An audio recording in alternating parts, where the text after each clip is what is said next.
নমস্কার, শুভ বিজয়া সকলকে আমাদের তরফ থেকে।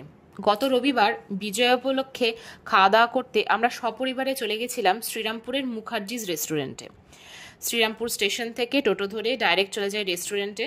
রেস্টুরেন্টের বাইরের সৌন্দর্যটাই ভীষণ ভালো। ওখানে কয়েকটা ছবি তুলে আমরা ভেতরে চলে যাই। যেহেতু বিজয়া উপলক্ষে গেছিলাম তাই বেশ ভিড় ছিল, তবে ওয়েটিং এরিয়ায় অপেক্ষা করতে আমাদের একটুও বোর ফিল হয়নি, কারণ এত সাজানো গোছানো যে আমরা ওখানে বসে থাকতে বরং আমাদের ভালোই লাগছিল। তারপর আমাদের টার্ন চলে আসে, আমরা চলে যাই মেন ডাইনিং এরিয়ায়। মেন ডাইনিং এরিয়াটা আরও মনোমুগ্ধকর, এত সুন্দর আলো দিয়ে সাজানো আর এত উজ্জ্বল, চোখ ফেরানো যাচ্ছিল না। পুরোনো দিনের ঝাড়বাতি, পুরোনো দিনের পাখা, একদম ভিনটেজ একটা ফিল দিচ্ছিল।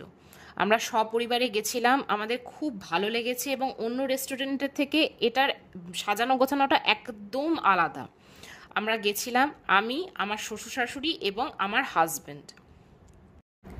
নিজেদের মধ্যে গল্প করতে করতেই ওরা এসে দিয়ে যায় আমাদের মেনু কার্ড। ওদের পুজো উপলক্ষে নতুন মেনু কার্ড এবং এটাই লেটেস্ট। যদি কেউ মেনু কার্ড দেখতে চাও প্লিজ পজ করে দেখে নিও, ভীষণ সুন্দরভাবে বর্ণনা করা আছে। মেনু কার্ডটাও ভীষণ ভালো ছিল, রেস্টুরেন্টের মতোই।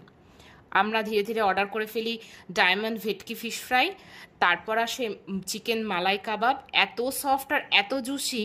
তারপর হচ্ছে মেন কোর্সে নিই মাটন বিরিয়ানি, ভীষণ সফট ছিল মাটনটা, আলুটাও তাই।